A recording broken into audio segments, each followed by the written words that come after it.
live from my backyard. It's the Minutes with Mylo show. Of course, not really my backyard. We're upstairs in this room above the garage.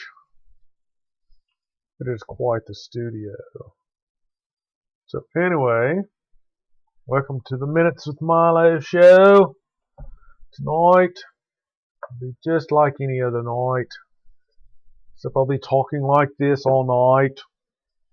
And maybe I'll throw in a little Valley Girl, like, it's really cool to have y'all here with me tonight. They just draw out their vowels and roll their eyes.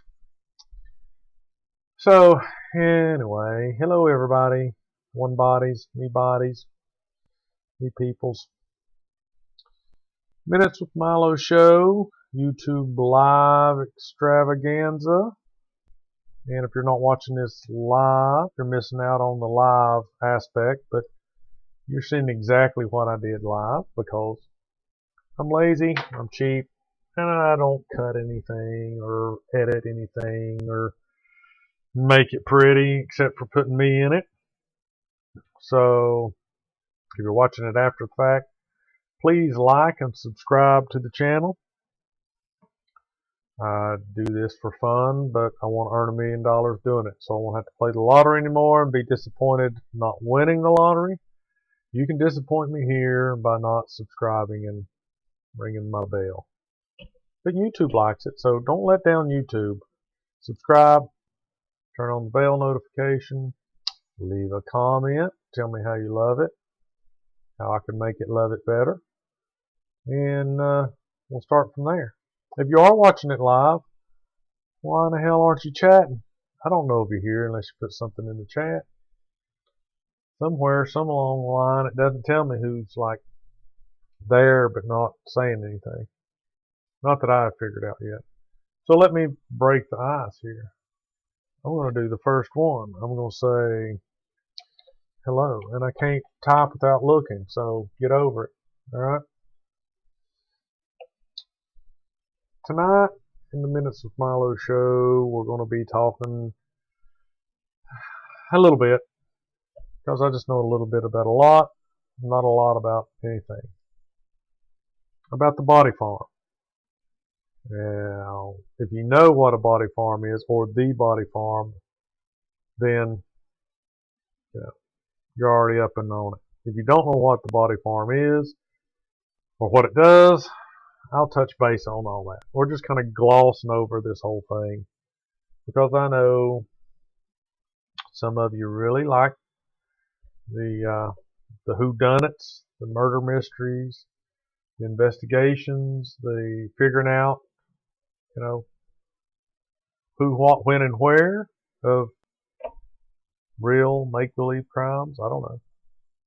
But the body farm has played a large part in true life, and which also goes into, fictitious life, books, movies, that kind of stuff, about solving crimes and how they do it, and how accurate they are when they do it, and how quickly they do it. So if you're more accurate, you can be quicker.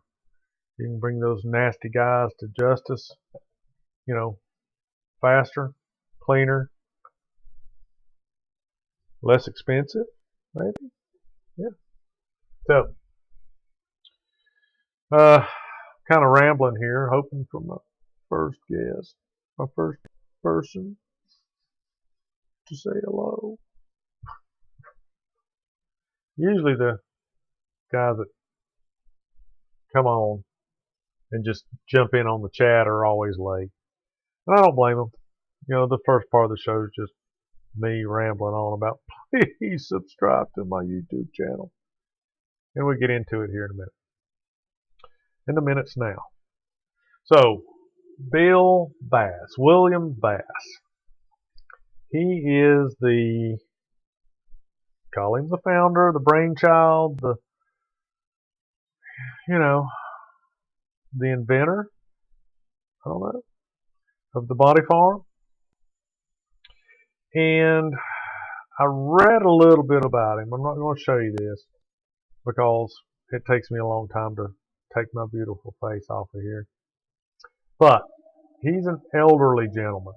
Okay, if you want to look him up on Wikipedia, it tells you pretty much. And I know a lot of people don't trust Wikipedia, but I mean, this is all pretty accurate information, and I know this because I know people that read and have seen him, read his books, talk to him, gone to his seminars, listen to him talk. I mean, he puts on seminars. I mean, probably not now because he was born August 30th, 1928.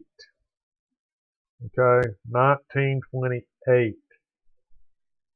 So he's old, and he doesn't get out like he used to, but he used to put on seminars that you could go, and he would fill I don't know, call it an auditorium, like a college meeting auditorium or a large college classroom, you know, where hundreds of people could sit down and listen to him talk, slide presentations, and he talked all about death. I mean, how else do you put it? I mean, the man knows, and he talks about death. And apparently he started out not talking about death, but started out, let's see, born in 1928, Staunton, Virginia. And somebody's going to try to slap me upside the head because I said it like the aristocrats, those little kiddies would say it. Staunton, Virginia, instead of Stanton. Anyway, he was born up there in Virginia. His father was a manager of gold mines and limestone quarries. Believe it or not, you can pan for gold, find gemstones, rubies, all this kind of stuff in North Carolina, Virginia, I guess, and these places.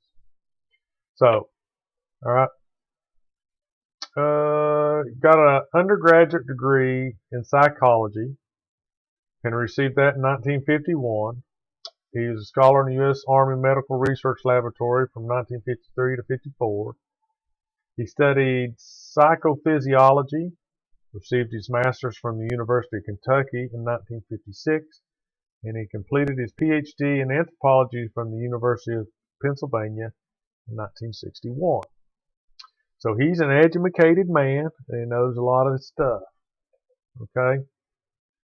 So it says here, during the latter of the 50s and into the 60s, he mentions in his book, The Death's Acre, which is kind of his book on the body farm.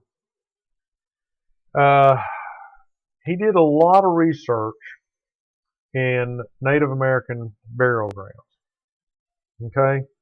And the reason for that was the Army Corps of Engineers was going to build a dam. Let's see if I can find out.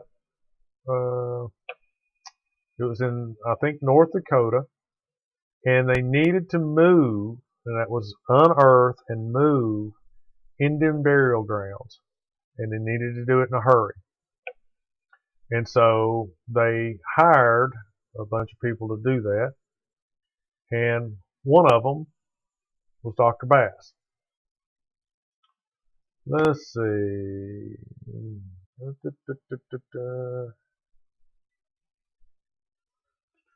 Anyway, during this time that he unearthed and moved Indian burial grounds, he started researching things about the human body, about, like, let's say he had full skeletons, because I mean, these were Indian burial grounds, and they unearthed them and studied them, and they didn't just dig them up with a backhoe and dump them into a box. I mean, they uncovered each one, documented them, and did it the proper way.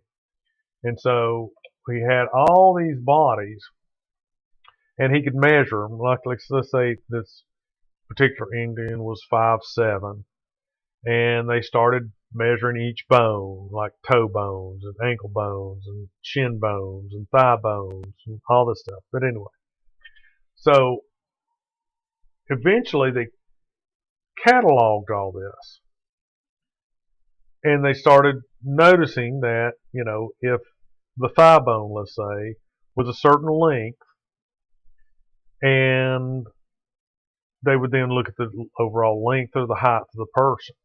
And so they started categorizing the fact that, let's say, if your thigh bone was 2.5 feet, I'm sure they measured it more scientifically, okay, but if your thigh bone was a foot and a half or something like that, then typically the person was so tall. And it's just averages. They started putting all this down. And what's the benefit of that? Okay? So we talked about death, talked about investigations. Let's say you have a body that's been decomposed, they dumped into a shallow grave in the woods, and the hyenas come. In North Carolina, there's tons of hyenas. Okay. And they carry parts of the body off.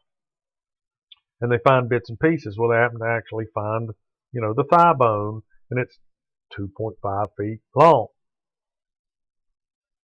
Then they can say, okay, typically, blah, blah, blah, the person would be this tall. So they've got another unknown factor solved. Okay? And this all led to the things about male and female stature and bones and skull structures and jaw bones and teeth and all that kind of stuff. So this is all about, anthropology and forensics. And it's all about the study of known humans. And then that leads you to, if I only have this small piece, where would that fit into the category? And that gives you a broad range of, now we might know through all this research that the thigh bone might belong to, an average height male, 5 foot to 5'9.5", maybe Caucasian, all this other kind of stuff from finding just bits and pieces. And that's all from research. Okay. So Dr. Bass did a bunch of that stuff with Native Americans. I mean, he had thousands of these skeletons to study. And that's what he did. Okay. So then he taught at the University of Tennessee in Knoxville and became the University of Tennessee's anthropologist. He became the head dude at the Anthropological Research Facility. Okay.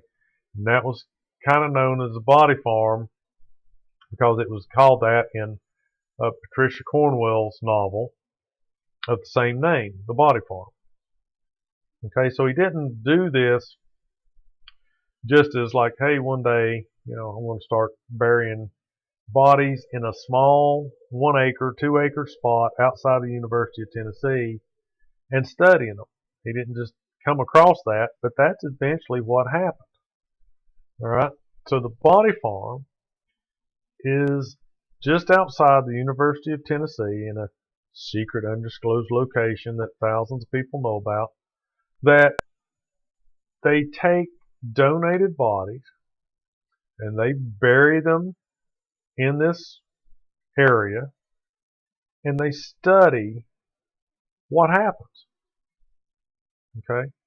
So they can run all kinds of experiments in a controlled environment, semi-controlled. I mean, you put a dead body out and bury it under 1.5 feet of dirt, and you cover it up.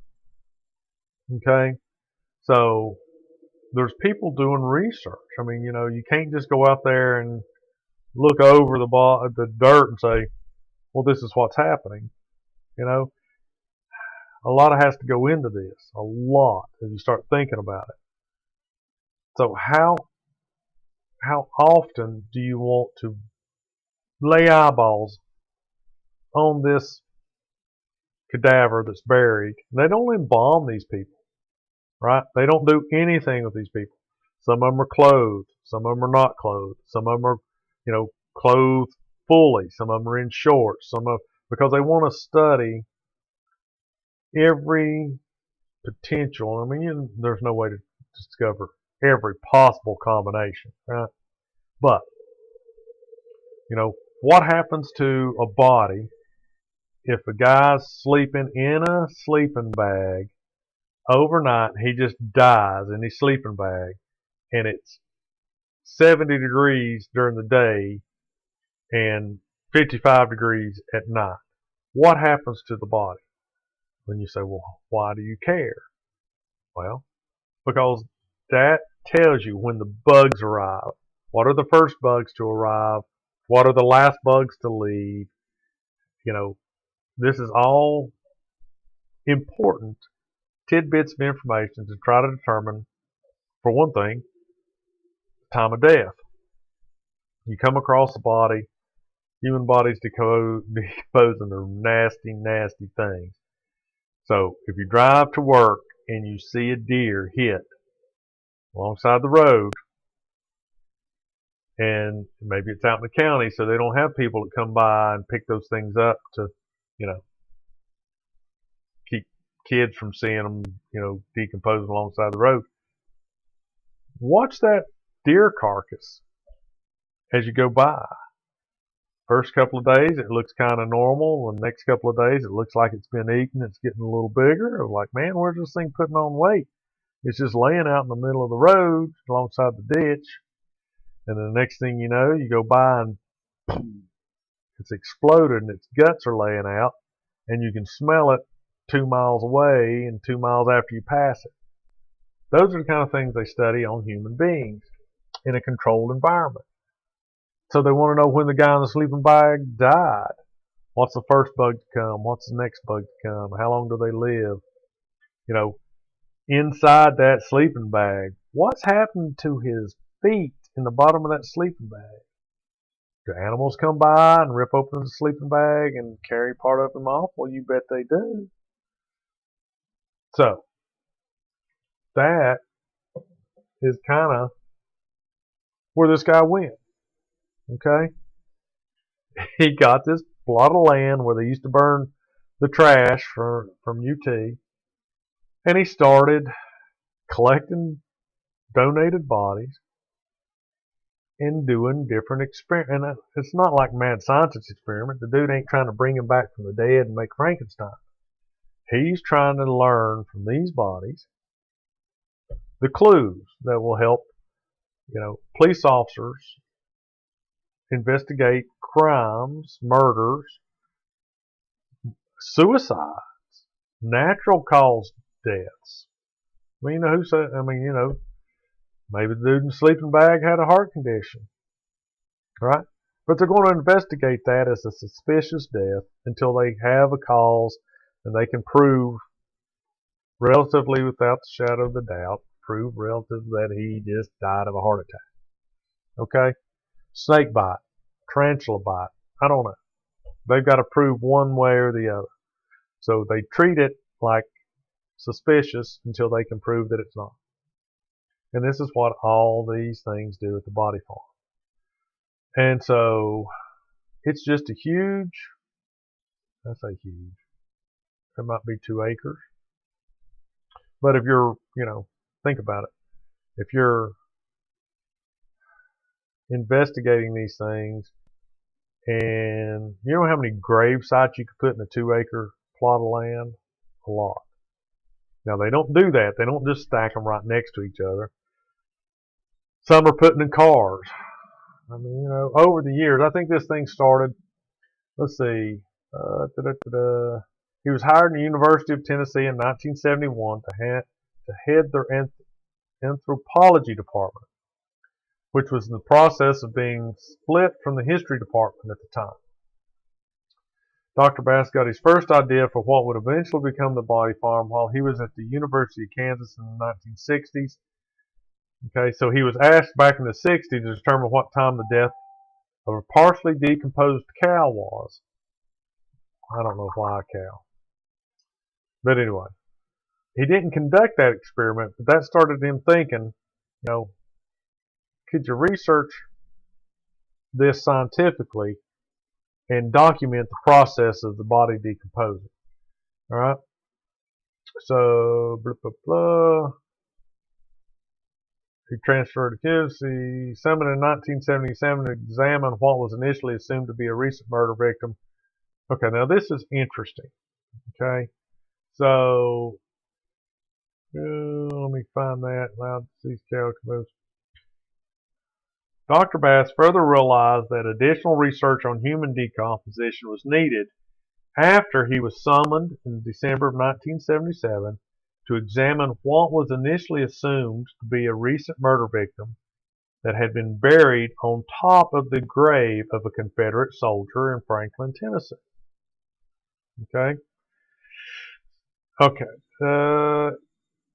Due to the fact the body was relatively intact and still contained most of its flesh, he initially estimated the body had only been dead for less than a year. But after further examination of the victim's clothing, it was determined that the body was that of the soldier that was buried in the grave. And grave robbers had gotten him out of the casket, which was an iron coffin, gotten him out of an iron coffin, which apparently was pretty much airtight until they busted it open to get this poor soldier out. And the fact that it was airtight preserved his body so well that when they discovered him, they thought that he had only been dead a year. But really, he was, so this was in 77, he was buried or killed in the Battle of Nashville in 1864. Okay, so 1864 to 1964 was 100 years, right? No, yeah, 100 years. Okay, and then from 1964 to 77 was what? Another 13 years. So this poor old dude had been buried 113 years before somebody dug him up, popped him out of his ironclad coffin. So he realized then that, wow, man, we need to be on top of this better than what I just did here. So he started the university's anthropological research facility in 1980. That was 3 years later, which was the first in the world. He established the University of Forensic Anthropology Center in 1987. Okay, so he started that, and it was first in the world. He was the first one, Knoxville, Tennessee, to start basically, I won't say burying, but studying the decomposition under controlled circumstances out in the wild. Call it, you can't say out in the wild when it was controlled circumstances, but you know what I'm saying. Out in the woods, build a little chicken pen coop around this body and just throw some leaves over it and potentially go back every day and look at that body. Photograph it, measure it, how much it had swelled, all these kind of things. What kind of flies, what kind of bugs, what kind of larvae. You just don't know what goes on until you start thinking about the decomposition of the body. Whether it's human or cow or deer, it's basically all the same. Now, yes, I'm sure there are different physical characteristics that contribute to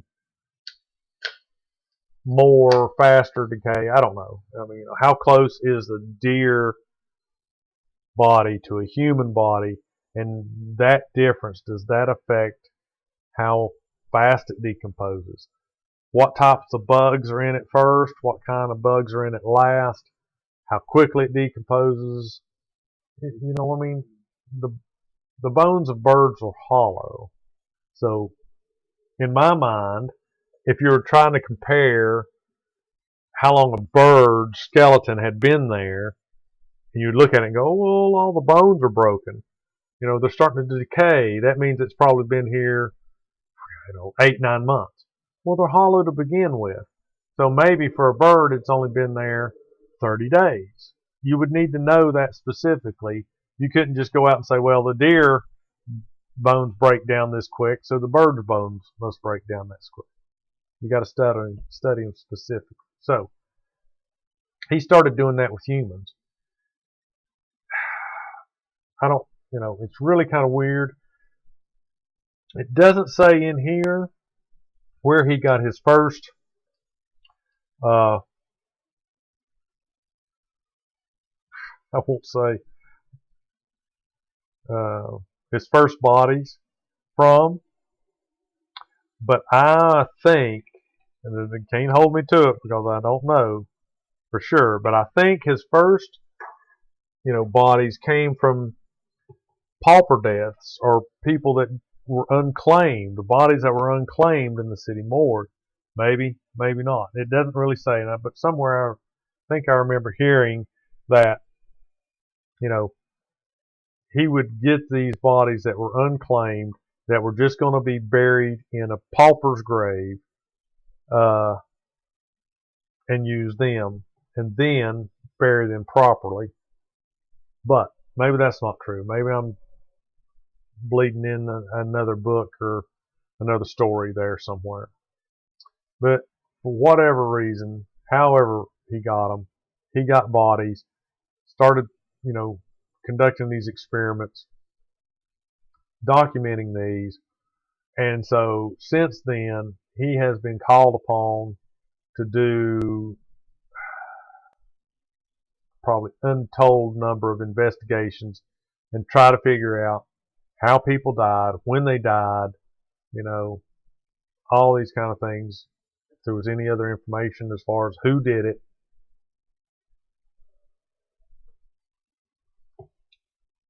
From just his curiosity of when somebody asked him, could you determine how long a cow's been dead?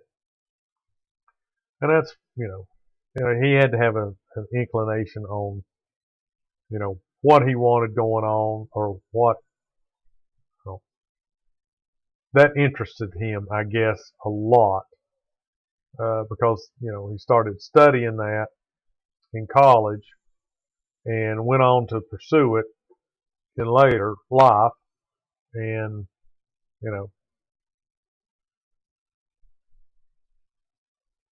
hey, there's Clell. I don't know why I didn't see. I had to go back over here to YouTube.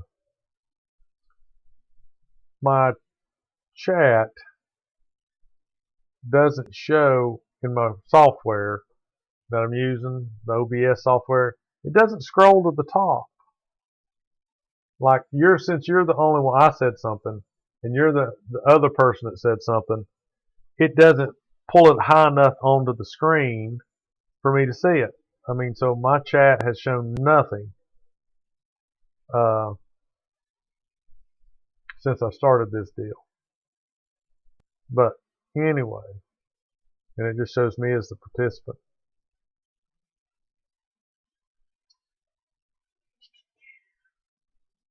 Where was I? Oh yeah. So he had to have an interest in it, and he saw a need and filled the need. Did it make him rich? Man, I don't know. It made him rich in experience because, he's taught, he's written books, he's traveled, he's talked on this, he's, taught people this, If you were an investigator, I bet, he's taught FBI agents. I'm sure he's taught countless local law enforcement people these things. And when I say taught, like I said, he was conducting seminars. So I could go, you could go, anybody could go and buy a ticket to these seminars and then go and listen to him talk. But I'm sure he conducted specialized training for law enforcement personnel along the way.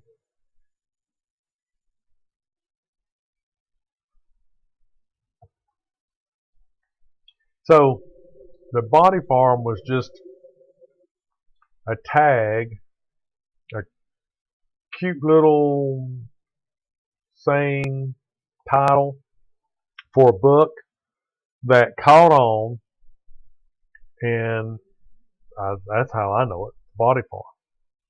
And I know there's one in Texas that does the same kind of thing. I don't know how extensive it is. And there's got to be more,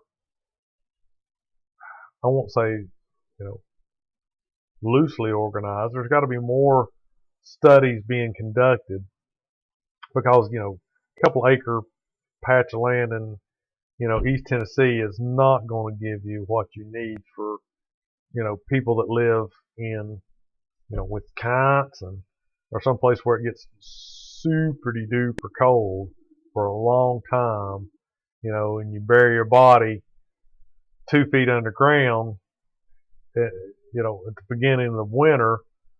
How long would it stay intact, undecomposed up there? It's not going to be the same as what it would happen down here. You bury something in Knoxville 2 feet under at the beginning of November or late December, well, shoot, it's almost burying it like it was in springtime anymore. So, it's not going to be the same. There's going to be some discrepancies in there. So there's got to be other study sites, other sites out there. But as far as a true body farm, I know there's another one in Texas. And, hot, dry, humid areas, it mummifies bodies instead of makes them decompose. So if let's just say you're a serial killer from, East Tennessee, and you could bury a body in a shallow grave and have it decomposed in over, 3 months, 4 months, it'd be just a skeleton. You go out and say, I'm going to move out west, and you do one, you bury it in the desert. 2 years later, they come back, daggone body's still there. It's like, what? It got mummified. What's that? So it's important to know where you're burying your bodies. What's going to happen to them? They're going to be able to catch you. The DNA is still available, So, but anyway, what is the body farm? Well, in this case, it's just an area that they take, gift bodies, cadavers, whatever you want to call them. They take them, they put them in different scenarios. They might put them in a car, might put them in the trunk of the car, might put them in a sleeping bag, they might put them in a garbage bag, they might put them in a 55-gallon drum. It's not going to be pretty, And then when they're done with them, I did read this, when they're done with them and have conducted all their experiments, they clean the bones, they package them, and then they return them. And maybe they bury them. I don't know. But, the ones that are donated, that they know where they go, are clean and sent back. So, if you're interested in this kind of stuff, there's several books out there, but the two I think that he wrote are, hold on a minute, let me find them.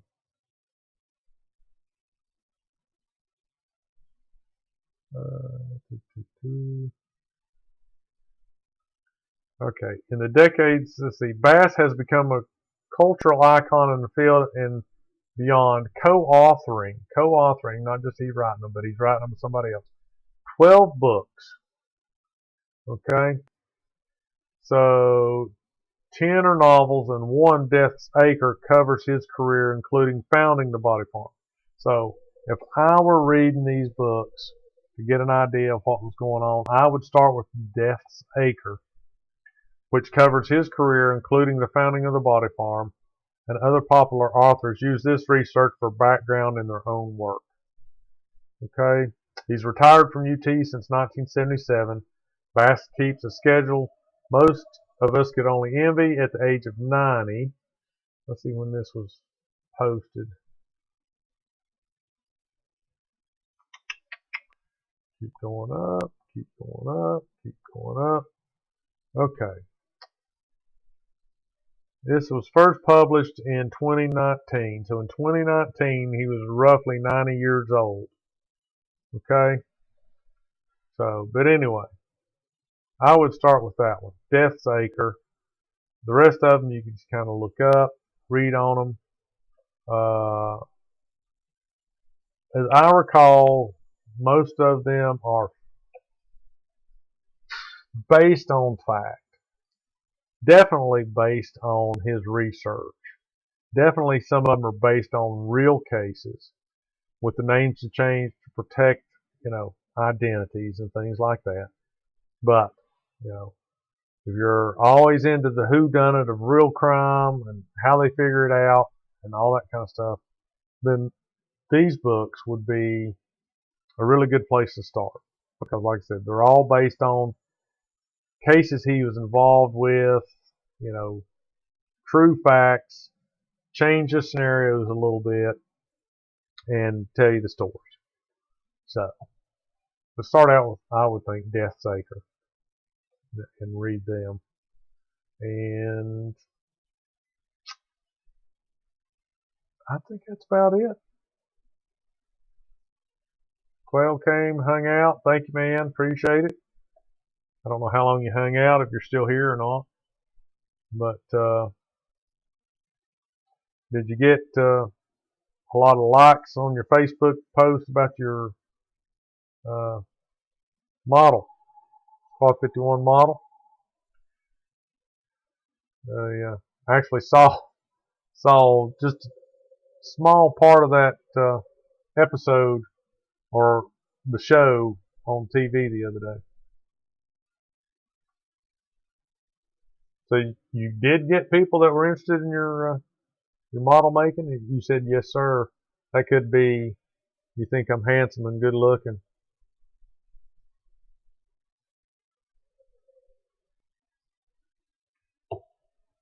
Well, I hope you did. Maybe you'll become a professional model maker. Here's something. I wish I could remember this kid's name. But on Facebook, I'm pretty sure it's on Facebook. Maybe it's Instagram. Might be under my Instagram. I think I follow this kid. He has a form of autism, but his talent, his passion, his hobby, his outlet, however you want to call that, is in forced perspective photography. Okay. So if you have models, whether they're models like Clay does, pretty good size ones, or Matchbox, and I know there's more people that do this, I'm sure, but I just found this kid. I think he's early to mid-teens, like I said, with autism, some form of autism, and this is what he does. Forced perspective photography.